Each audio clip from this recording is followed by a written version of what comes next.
such a wide variety of an audience on. Today, I am Michelle. I'm the outreach coordinator here at Pasadena Humane. If you're joining us for the very first time, if you're not, welcome back. I am joined today by the most amazing Lauren Hamlet, our wildlife manager. How are you today, Lauren?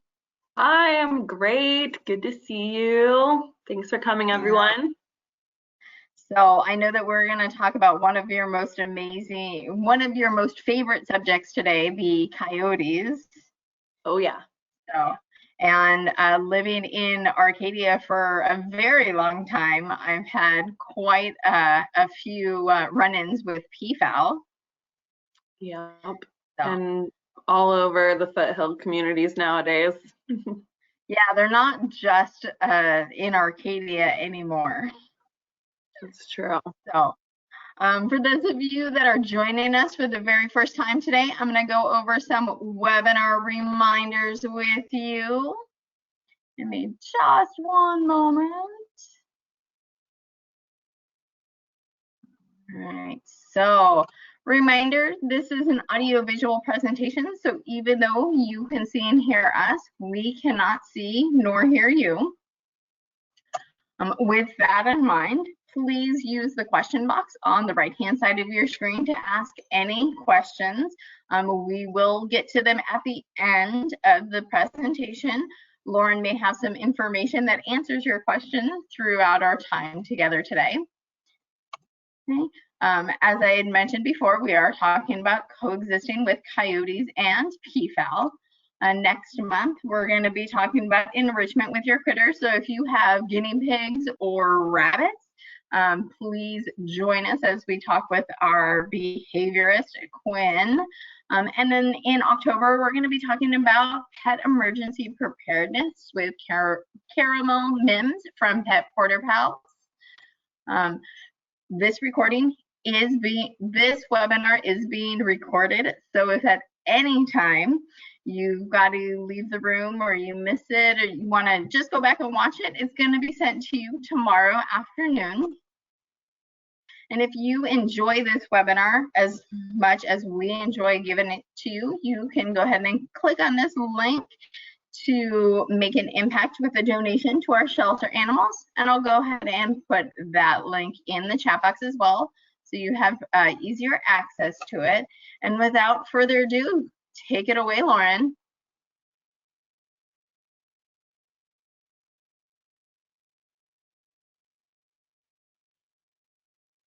Okay, can you see my screen? Yes, Present we can. Mode. Okay, here we go. Thanks so much, first of all, everybody, for coming. This is, oh, sorry. I haven't done a webinar in a while, so bear with me. Okay, so this is coexisting with coyote and peafowl, as Michelle already said, and I'm Lauren Hamlet. I am the wildlife coordinator here at Pasadena Humane, or wildlife manager, sorry. And we here at PHS, you know, we have a wildlife department that takes in thousands of injured, sick, and orphan animals every year. We most of the time are stabilizing the animals and then transferring them out to specialty wildlife rehab facilities. So we partner with a lot of different organizations like the Raptor Center up in Ojai. We send a lot of our hawks and birds of prey up there, as well as like International Bird Rescue out in San Pedro. We send all our waterfowl there, but we do raise a lot of like opossums and squirrels and other things for their full rehabilitation at Pasadena Humane. So we see a lot of animals every day.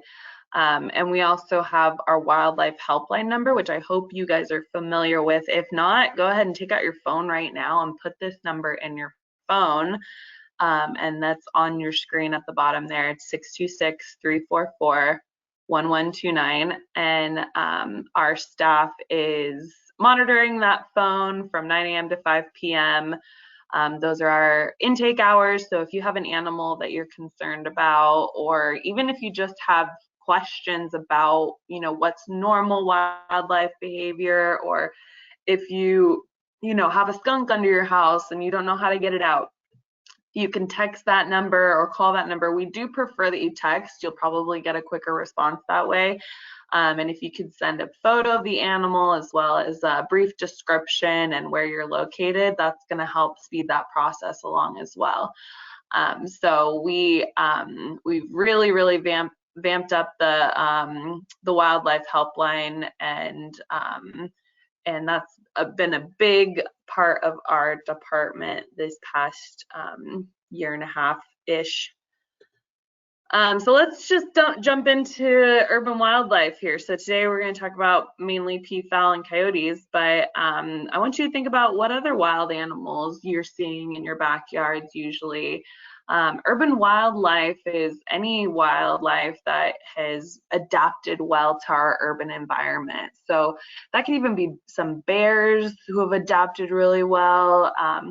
Also, obviously, that includes like pigeons and possums and the stuff that you normally think about when you think about urban wildlife, like raccoons and, like rats and things like that. But also, urban wildlife is also hawks and owls and mockingbirds and lots of different native, beautiful, beneficial species in our environments. So our neighborhoods are their habitat. They're born and raised here. They're not, coming down from the foothills. They are our neighbors. So it's important that we look at them that way and figure out how we can relate to them in an effective and safe way so that everyone is benefiting. So for peafowl, this is just a brief history of peafowl introduction to Southern California. They're not native to California, and they're originally imported from India, actually, back in the 40s. I believe, I don't know if this is legend or myth, but I believe it was either the Huntingtons or Lucky Baldwin who started bringing them in, and they made their home at the Arboretum. And the residential areas were formed, and the peafowl totally took advantage of all the delicious food resources that were around and the fact that the humans weren't bothering them, so they became very comfortable and have adapted super well. They are kind of like chickens in a lot of ways. They're part of the ground fowl, land fowl family of birds. So that also includes like quail and pheasant, but chickens too. So you could just think of them as like really big, fancy chickens. And their diet consists mostly of insects, but they do, as you guys probably know, like to eat out of bird feeders. There's lots of plants that they like, that if you have them in your garden, it might be more attractive to them. And then obviously their biggest thing that they're known for is those colorful feathers that the males grow and display during the breeding season, which is now. And usually the males are with a harem of 2 to 5 females. So that's usually how you're going to see them sort of arranged out there. But that's not a hard and fast rule either. I know I've driven around and seen like 5 male peafowl and like 1 female. So so that's just kind of like a guideline for what you might see. But yeah, let's move on. Even after, we see them and we think they're so beautiful and they're so cool, but, once the novelty of peafowl kind of wears off, I understand that They can definitely be a nuisance. They are quite loud. They're quite messy. If you live in one of these areas where peafowl have gotten really comfortable, you know that they can tear up your gardens, ruin your lawns, poop all over the place. And trust me, I know it smells so bad. And, they can be on your rooftops and pecking at your cars and pecking at your windows of your cars. But hopefully we can figure out or talk about, some of the ways we can prevent this from happening. So first of all, I just want to say that with the pecking at the windows and the cars and things like that, generally it is believed that it's because they're seeing their reflection. So if it's a male and you have a fancy shiny car, maybe your car's not fancy, but you just like to keep it clean and shiny, and you just got it waxed and detailed, and you come back and then all of a sudden the peafowl's there and it just starts pecking at your car. It's probably because it thinks that it sees another male in the reflection, and they're not the brightest birds in the world, so they don't realize that it's not actually another bird, and so they're basically just trying to attack what the reflection that they're seeing. So one way to sort of deter that behavior is going to be getting either parking your car in a garage. That would probably be the easiest, or getting a cover for your car, or be like me and just don't wash your car. And I've never had a problem with peacocks because my car does not reflect their reflection. But yeah, so it's just kind of understanding their behavior to try and prevent these sort of things from happening. And that's also going to be the case with windows on your house. If you keep your blinds down if peafowl are around, that'll help. Or you can get these cool stickers that are reflective, so it also helps prevent birds from flying into your windows, but it also helps prevent peafowl from thinking that there is another peacock inside your house that it wants to fight.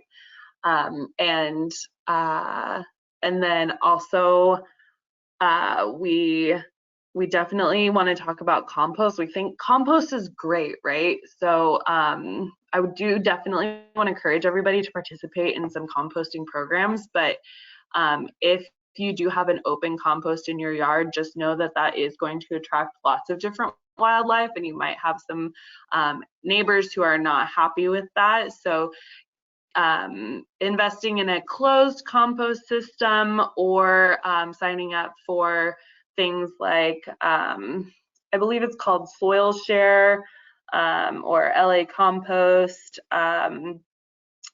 co-ops. There's lots of different really cool options for composting that aren't necessarily going to be right on in your lawn, so that's definitely a good option. There's an app that you can get that helps you connect with other people. I think it's called Share Waste, and it helps you connect with people so you can drop off compost, pick up soil, and that way you don't actually have to have it on your yard. The other things we want to talk about are keeping any sort of food resources for your animals indoors. That's going to prevent all kinds of wildlife from being on your property. Using sprinklers or hoses that are motion sensing are extremely effective.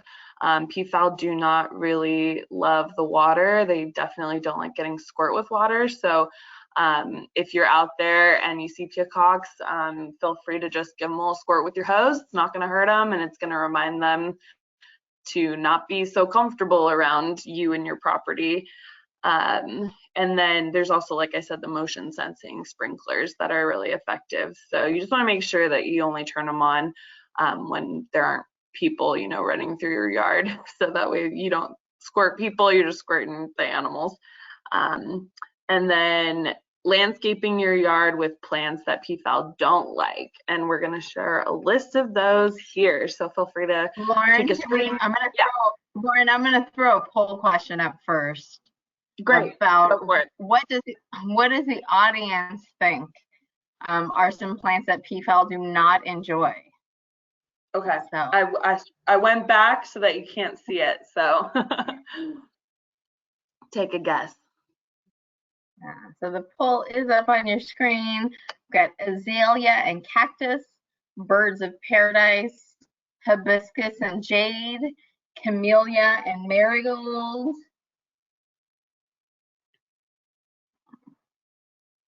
And we're gonna leave the poll up just for a couple more seconds. Hopefully we get a few more answers in those last 5 seconds or so. Right, and I'm gonna close the poll now. So Lauren, what we've got on the list that peafowl do not enjoy are azalea and cactus, birds of paradise, camellia, and marigold. And those are all correct. So great job, everyone. So yeah, all of these plants that are listed here are going to help to deter those peafowl from your yard. So like I was saying before, if you want to take just like a screen grab of this, there's also great spread.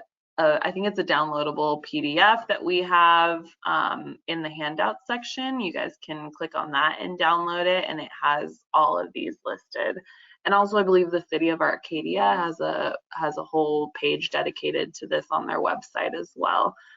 So if you it's also on our website, Lauren. Oh, great. Our website too. So it's a lot of different places. So that's pretty much what we have for peafowl. Do we have any other poll questions for peafowl before I move on, Michelle? No, we don't, but I wanted to see if let's give it a moment to see if there's any questions from our audience about peafowl.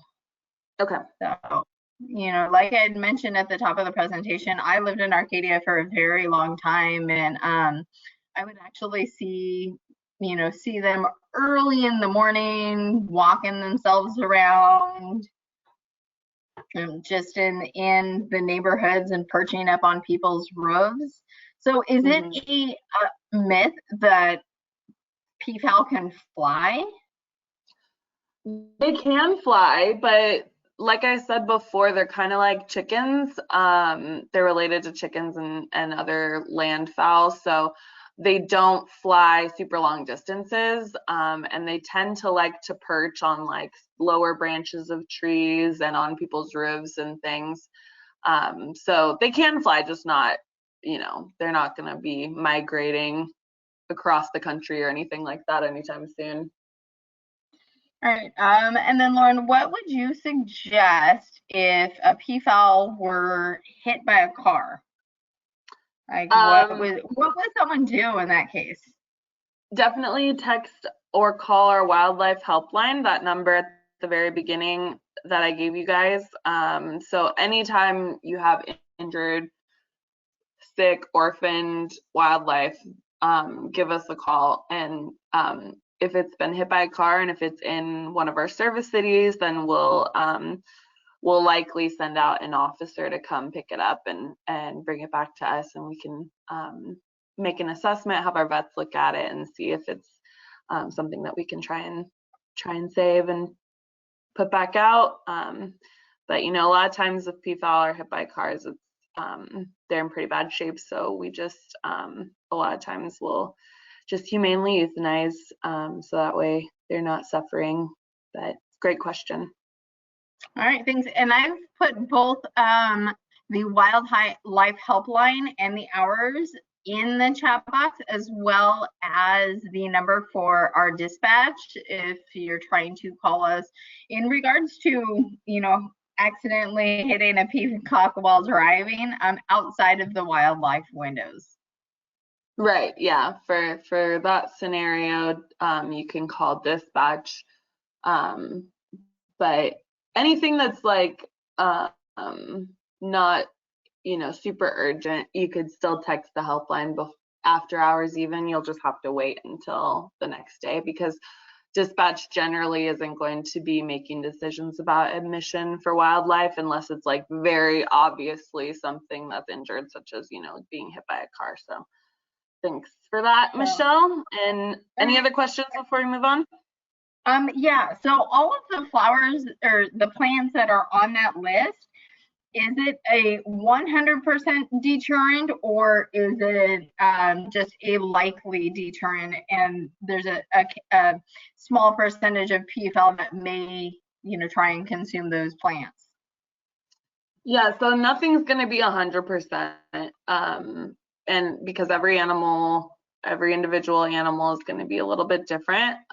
So the only 100% way of making sure peafowl don't get into your yard is if you have a really secure perimeter, basically like a dome around your house. But I don't think anybody's doing that in this area. So we need to live in a bubble. Yeah, so these are just going to be things that are going to help deter, but yeah, it's never going to be 100%. But it's like all wildlife, their instincts are basically making, and we're going to talk a little bit about this when we get to coyotes too, it's always sort of a cost benefit analysis that's going through their head. Like, is it worth it for me to come and try and get food out of this person's yard?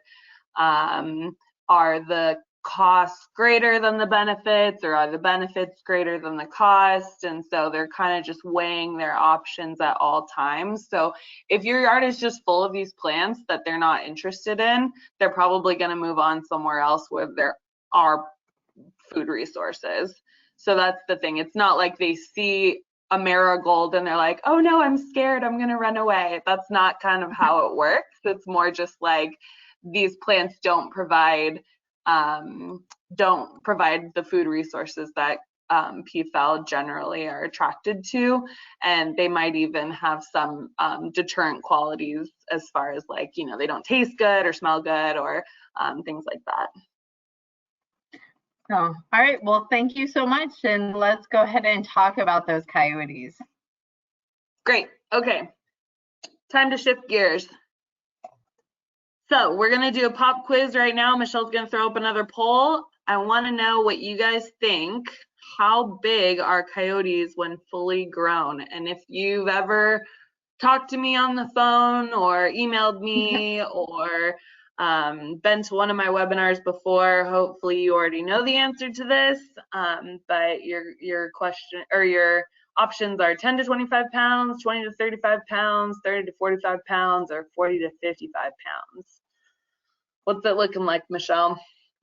So it looks like we have a split vote right now between 20 to 35 pounds and 30 to 45 pounds. So I'm going to close the poll in like 3 seconds. All right. So how big is a coyote? Coyote is about 20 to 35 pounds, so kind of like a beagle. They're definitely, you know, more stretched out than a beagle. They're lankier, they're leaner, but as far as like body mass, they're pretty similar. So I know a lot of people do tend to think that coyotes are really big. They associate them with wolves. And you know, wolves do get, you know, really big, but coyotes, they're quite small. Every coyote that I've ever gotten in at the shelter has been just, you know, like around 20 pounds. And it always kind of surprises me how small they are when they come in, because even me, someone who works with wildlife all the time, I'm not immune to sort of the societal picture that has been painted of coyotes, right, as something that's like a menacing sort of big scary predator. So I get it, but I hope that does ease a little bit of fears. When you think about coyotes, you can think about just a small dog.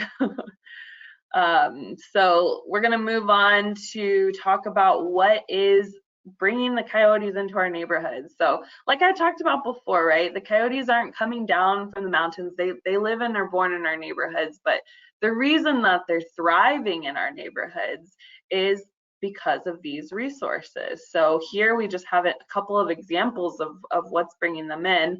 And I think, Michelle, did you have another poll about what coyotes eat? Yes, I do. So this is a true or false. Urban coyotes are carnivores. Oh, if you were looking at the screen, you might have got a clue. well, I will say, Lauren, it is almost it is a split vote. Okay. But a majority says that it is a true answer. Okay. So what is our true answer? The true answer is that they are omnivores. They're opportunistic. So that's false. They are not strictly carnivores. As you can see here on this slide, there's fruits, there's bird seed, there's cat food, and cats are strictly carnivores. So that cat food is carnivore based, but coyotes will get whatever pet food is left out. And they have good senses of smells. They are like our dog's genius cousins, super well adapted and super super smart. So they're gonna eat fruit that's fallen off trees. They're gonna eat that seed out of your bird feeder. They'll eat pretty much whatever is available. So we have this graphic here to talk about coyote reproduction and sort of the way that it works that coyotes reproduce. And so they do reproduce in accordance with the amount of resources. So if there are a lot of resources in an environment, then the coyotes are going to have more pups. And if there's less resources in an environment, then they won't have as many. They might not have any if there's not many resources. And that is true for many different species that have litters. So a lot of wildlife sort of follow this formula. But Michelle, why don't you throw up that other poll about coyote removal? So there it is up. Removing a coyote from a pack can help the population in the long run. So this question is about, do you think that if, say, the city or Fish and Wildlife or someone were to come in and trap and take out a coyote, that'll help lower the population of coyotes in the long term? Oh, and I will say this is, Lauren, overwhelmingly, the community feels this is a false statement. Wow, love that. Okay, you guys are smart. And maybe it's also because I was just giving you hints about this, but basically, like I was saying before, it really is about resources. So we have a link to a carrying capacity video if you guys want to watch that on your own time. We used to have it in the presentation, but it doesn't always work well when trying to share it. So I definitely encourage you to watch it. If you don't know about carrying capacity, it's a really simple concept that's basically an environment or a habitat can only hold a certain number of any given population or any given species due to a couple of different limiting factors, such as food, space, and there's also limiting factors such as like disease and other predators. So basically what we're going to talk about here is food resources and how that limits coyote populations in neighborhoods. So this is just a model. Let's say we have Each cat food bowl represents, you know, some certain amount of resources that will sustain one coyote and 2 of her pups. So let's say, you know, someone, you know, goes out and is like, we need to get rid of these coyotes. There's too many of them. So they remove 1 coyote. So that also in turn will remove any pups that she might have, which is like, okay, cool, great. Now we have 3 less coyotes than we had before. But if you notice, those resources are still there. You know, the cat food is still out, the bird feeders are still out, the fallen fruit is still littering the streets and the sidewalks and the backyards, and people are still letting all their little dogs off leash, and the cats are roaming the neighborhood. So all these resources are still there. So what ends up happening is that the 2 remaining coyotes now are given access to more resources. They don't have to compete with that 3rd coyote for them, and therefore they end up having more pups. And so what happens when we address the resources, eliminate those resources and not the coyotes? So in this model, we take out resources. So maybe the neighborhood has gotten together and they're like, all right, we're gonna all invest in wildlife-proof trash cans. We're gonna take down all of our bird feeders, and we're just gonna like plant native plants instead to attract birds. And we're going to make sure that all of our dogs are on leash. We're not letting any pets go unattended. We're bringing in all of our cat food. We're not feeding the ferals anymore, et cetera, and thereby effectively reducing the number of resources that can sustain this population of coyotes. So what happens is now the amount of resources that are available can only sustain 2 coyotes rather than 3 coyotes, and they're not getting passed on to those 2 coyotes. There's no vacuum effect that's happening here that's going to draw in more animals to consume those resources, and therefore it effectively limits the number of coyotes in that population. So I know it was kind of a long-winded way of explaining all of that, but I hope that makes sense, and please write down any questions that you have about that, and I can hopefully clarify anything at the end of this. We are going to move on to humane exclusion. So active and passive hazing are 2 really effective ways. In addition to removing resources, it's really important that we establish ourselves, our human selves, as, you know, top of the food chain.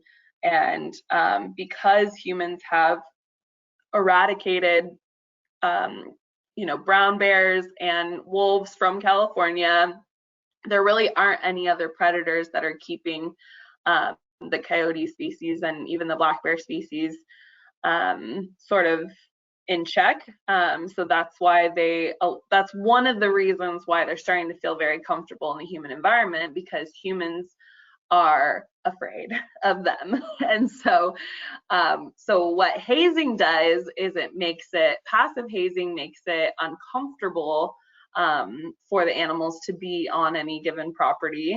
And then the active hazing is when you see a coyote in your path, you're out on a walk, or, you know, it's in your yard or something like that, you actively going out and you know, shaking cans, shaking your keys, making lots of noise, and effectively scaring it off. As you can see here, this is why I was talking about the bird feeders earlier. Bird feeders feed more than just birds. And so passive hazing is also removing resources. That is considered part of passive hazing. So let's give active hazing a try. These are all. Ask a poll. Oh yeah, okay, go. What is a common hazing item? A whistle, keys, umbrella, a flashlight, or don't haze, just run away. I hope that everyone knows which one not. Yeah, and I do like, Lauren, when we address coyotes with our kids at, one of our many different kids camps and activities. I love illustrating, this to them. Yeah. So, all right. I'm gonna go ahead and close the poll. So in order of popularity, Lauren, it is keys, whistle, umbrella, and flashlight. Okay. Keys, whistle, umbrella, flashlight. All right. Yeah, so those are all great options for hazing. Though I just pulled out my keys right now, and that's the sound it makes if you shake them. And I also have a whistle that I got from one of my first coyote presentations ever 4 years ago from Arcadia. I have a whistle on my keys. So I also have a blinking light on my keys. So there's all different sort of things that are really easy that you can just put on your keys that will be sort of novel or different, but at the same time, a lot of our neighborhoods, and I'm sure a lot of you that are on this call right now are thinking, I've tried that. I've tried keys. I've tried banging pots and pans. I've tried the cans, the shaker can with pennies, and they just look at me and they don't move.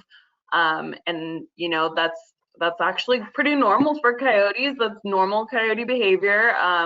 Like I said before, they're like geniuses, right? And so they're really curious, and so they see you and they see you kind of acting silly and weird by making weird noises and raising your hands and things like that, and they're just kind of watching to see what happens a lot of the time, especially if it's something that they've heard or seen before.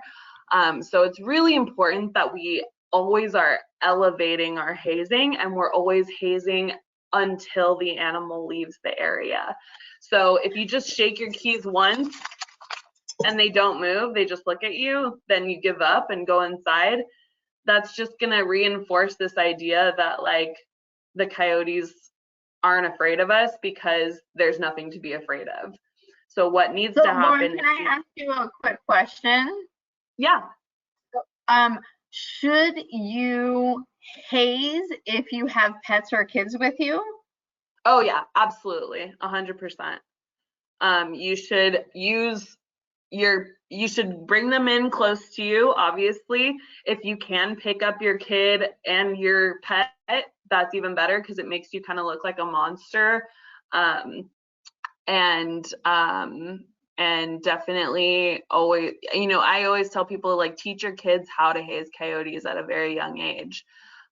So coyotes aren't looking at humans, even small humans, as food resources. They're just looking at us as something that's associated with food resources. So like I was talking about that cost benefit analysis earlier, coyotes definitely are doing that every time they see us. They're like, is that person scary enough for me to like forego whatever food I think they might have or they might, leave behind?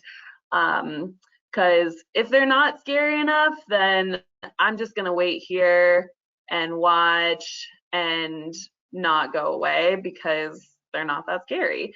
And so you really need to make it like not worth their while by being scary. And so these are just some other ideas. I love the hose. Like with the Peafowl, you can use the hose with coyotes as well, squirting them. Filling a can with pennies or marbles and shaking that is pretty effective. But again, if you just do it once and then they don't move and then you give up and go inside, that's gonna have the opposite effect. So you really need to do it until they leave. And if you're doing it and doing it and doing it and they're not moving, take a step forward and you know, show them that you mean business. And as long as you're not cornering them, it's not going to provoke. People are always worried it's going to provoke, like if you show any sort of aggression, it's going to provoke the coyote to like fight you back. But let's remember that these coyotes are usually less than 35 pounds. They're not interested in fighting us. They're just interested in waiting it out until we get bored and leave, or we give up. And then they can, you know, come through and see if we dropped any food or if we left our cat outside and things like that. The umbrella is also a really good one. You can carry that with you on a walk and open and close it, and it kind of makes you look like a monster.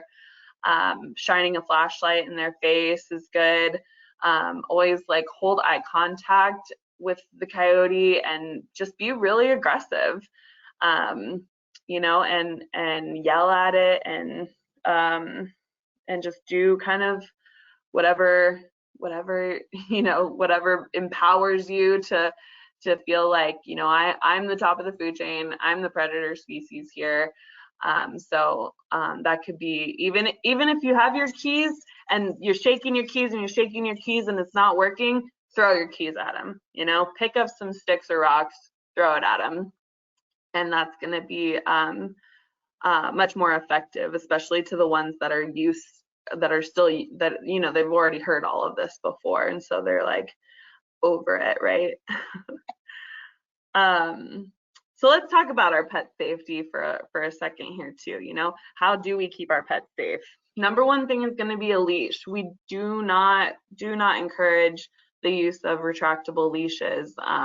For a number of reasons, but one of the main reasons is, you know, your dog can go turn around a corner and who knows what's around that corner. It could be another aggressive dog, it could be a coyote, it could be a number of things, but you want to keep your dog on a 6-foot or shorter leash. If all you have right now is a retractable leash, just keep it locked at that 6-foot stretch. And so coyotes, you know, they know if they can recognize these retractable leashes, and they know that if your dog is far enough away from you, they're making those analysis in their head. They're like, do I think that it's far enough away that I can grab it and run and it'll break off the leash, and is it far enough away that the person isn't going to come after me? Or, you know, and we've all heard the horror stories of people's pets being taken off leash, and a lot of times it's because they're on like longer retractable leashes. What else can you do? Supervise your pets. If you have a small pet and you know that there's coyotes in your neighborhood, do not leave it outside unattended. I know it's kind of a pain. You just want to leave the back door open, let your dog come in and out, but we don't want to take any risks. You know, you can get Coyote Rollers, which are really effective to put around your perimeter. So having a secure perimeter is going to be the number one thing. So go around, make sure your fences are all, you know, fixed, and you don't have any holes that coyotes can get through. 6 foot, 7 foot's even better. Tall fences, you know, and coyotes can use low tree branches and bushes and stuff to jump over these fences as well. So you just want to make sure that there's nothing up against your perimeter walls and fences that they can use to climb over. But if you get Coyote Rollers and put them on the top, that's going to help both with dogs that like to jump over fences, that'll keep them in, and then it'll keep coyotes that want to jump into your yard out, because it just kind of rolls them back. They can't get that grip on the top. Catios for cats. If you have one of those cats that just meows, drives you crazy until you let it outside, there's a couple of things you can do. You can call our behavior helpline and talk to them about how to provide more enrichment to your cat indoors, because really the reason that they want to go outdoors is because they're bored. So finding out ways to keep your cat occupied inside and stimulated will be really helpful. Or you can, if you have the resources and you have the space to build a catio, there's some really cool ones out there. I know Michelle has her cat leash trained, so her cat goes on a harness when it goes outside, and that's a really good option as well. And then getting dog runs that are enclosed and predator proof are going to be really a good option too. Kind of like, you know, if you had chickens, you want to make sure you have a secure chicken coop, because you know that raccoons and foxes and coyotes see those as prey. So we want to have sort of the same mentality when it comes to our other pets, like dogs and cats. We want to make sure we keep them safe. And then again, being assertive on your walks, carrying those different hazing devices, not leaving out pet food or other, you know, yummy items. If you had like a Kong toy that had a bunch of peanut butters, treats in it, we don't want to leave those outside either. And then also spaying and neutering your pets and keeping them up to date on their shots are really going to be really important too, because your dogs are related to coyotes. So if you have a female dog that's going into heat, it could potentially attract coyotes. And then same thing if your dog is not neutered and there's coyotes around that are in heat, it could cause your dog to want to escape. So really important to keep your pet spayed and neutered. And then let's talk about these. I have a couple of pictures of different properties, and we're going to talk about the different things that we can do to change those properties to make them less attractive to coyotes. So here we have you know, a catio, like I was talking about earlier. This is motion sensing sprinkler. This is going to represent trimming back hedges, keeping your yard looking relatively manicured so there's not a whole lot of hiding spots for them, is going to be really important too. Using vinegar or ammonia, dirty socks, those are all going to be smell deterrents. This is the Coyote Roller here on the side that goes on top of your fence. And then a radio, which can be effective in keeping animals out from different crawl spaces. So let's look at this one. This one's pretty obvious. What we did here is we looked at this person just basically had someone come over and clean up the overgrowth. So these are all good spots for wildlife to hide, including coyotes, obviously. So so even trimming these up off the ground a little bit more would be helpful in preventing animals from taking up residence there. So, and this one, we have this adorable little dog, but what is it? It's off leash, right? So put a leash on that guy. This one looks really nice. It looks well taken care of.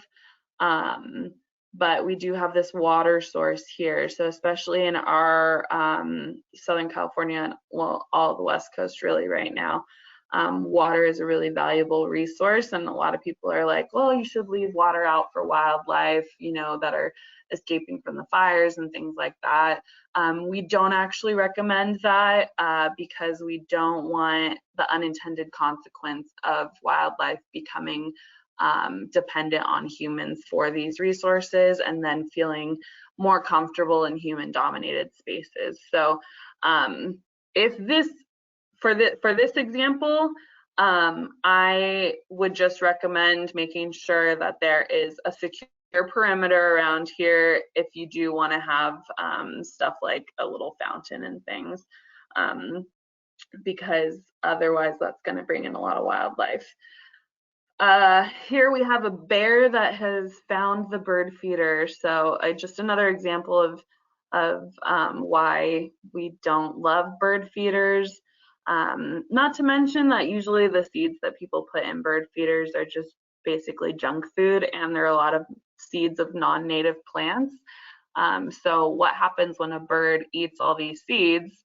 They eventually poop it out, right? And they might poop it out in some protected wildlife reserve national park area, and then all of a sudden there's some invasive species that's growing there. That's an extreme example, but just, you know, one of those things that we don't tend to think about when we think about the providing bird seed and things.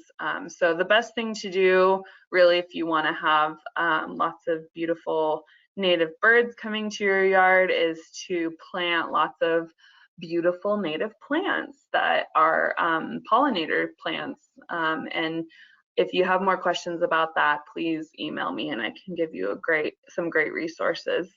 And then here we have a crawl space, right? That some animal has broken into. So what do we do if an animal is denning underneath our house? So we can use the radio. I would say, you know, if we have like an iHome or one of those like smart speakers, you can put it in a plastic baggie so that it doesn't get all dirty and gross, and just stick it under there and play, you know, talk radio or loud music or something that would be kind of annoying to whatever animal's living under there, make it sound like there's people around all the time. They're looking for a dark, quiet, comfortable space. So if we can make it nice and bright by using these, there's motion sensing lights, but you also could just grab a shop light and just put that under there and make it really bright. And that's going to be pretty effective. Using those smell deterrents like vinegar or old dirty socks, throwing those under there. The vinegar or the ammonia, you can put like a rag halfway in, halfway out of like an old coffee can or something, and it's kind of like a candle wick. So it starts, the smell will sort of slowly fill the space that way. But yeah, and then also I'd say about this, you can put like baby powder or flour sort of in like a semicircle around the entrance here, and that way you can see the footprints and know that the animal has left. And then either hire someone to fix that up nice and secure, or if you're savvy to do that yourself, just make sure you get a really strong, secure cover for that. This next one, beautiful yard, love it, but these are all the things I would change. Put a Coyote Roller on that back fence, remove the bird feeder. If that's your pet bunny, I would not leave it out. If it's a wild bunny, obviously there's nothing really you can do about that. Then there's another, I think, a bird feeder over here, some water resources here. And then with all these hedges and things, just trimming them 6 inches to a foot off the ground will reduce a lot of the potential hiding spaces that coyotes like to be in. This one, obviously, we want to take our cat and not let it be outside on its own. So getting things like a catio that they can really enjoy the outside, play with bugs and things, but it also protects a lot of the native species like lizards and fledging songbirds or fledging native birds from our, you know, killer cats. So it's really good both ways, and it's really important that we try not to let our cats just roam freely outdoors. Hey, Lauren, we've got about 5 more minutes, and we've got quite a few questions coming in about coyotes. So do you think we could address those questions? Yeah, I think those are our last one anyway. So let me just go through these last couple slides real quick. So just some reminders. Remember to haze every time you see a coyote that's in your neighborhood. If you're out on a hike or something and it's, you know, in a non-human dominated area, there's no need to haze them, especially if it's like up on a hill or something far away from you. Remember that hazing does take time and patience. Just like dogs, it needs to be consistent. And Humane Exclusion is a community effort. So you need to make sure you're talking to your neighbors about this stuff too. Even if you're doing everything right, if your neighbor is still feeding the feral cats and still, you know, having all these great hiding spots and things for the coyotes, then it's not going to make a difference what you do. And then the last little tidbits here, if humans are in immediate physical danger, if there's an immediate emergency, always call 911.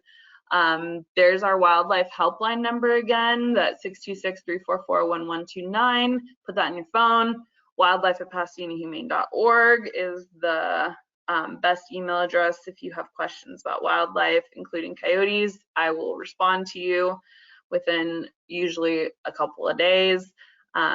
And then if you live in any of these cities, the San Gabriel Valley Council of Governments has really, really good resources. They have a coyote program that I've worked with closely on a lot of different things. So you can go to that website there, and then also you can report sightings to Coyote Cacher, and that's through the UC system. It's a reporting system that we like to also contribute to and use when we're trying to track where we're finding a lot of coyotes. Okay, questions. Let's do it. What do you got? Hit me. All right. If someone were to find an animal in a coyote's mouth, what should they do? Well, if it's just a wild animal or not your pet, I would say leave it, because that's just how life works. The coyotes do need to eat, and so that's what they're eating. If it is your pet, obviously, you know, you can fight off a coyote. They're 35 pounds, so you can chase it. A lot of times they'll just drop it. If you get close to the coyote, I've heard a lot of stories of people, you know, who have their pets grabbed by a coyote, they go chasing after it, the coyote drops it and runs off. Okay. Are coyotes known to like bait dogs back to the pack? A what? Are coyotes known to bait dogs back to the pack? Bait dogs. Yeah, so or like lure them, tempt them right. to. You know, I don't think that's unheard of, but it's not. It's also not. It's not that common, especially with these urban coyotes. They just they're really going for whatever's easiest. So, you know, having an organized attack sort of hunting thing is going to take a lot more effort than them just like trying to go scavenge some like roadkill or you know, a squirrel or something. So it's less likely to. So what are your feelings on a coyote vest or an anti-coyote vest for pets? I think that's great. You know, I know that they put spiky collars on a lot of the like shepherd dogs that take care of flocks of sheep and things, and they're effective against wolves. So it's a similar concept with those spiky vests and stuff that little dogs have. So I don't know if you want to, like I said, nothing's going to be 100%.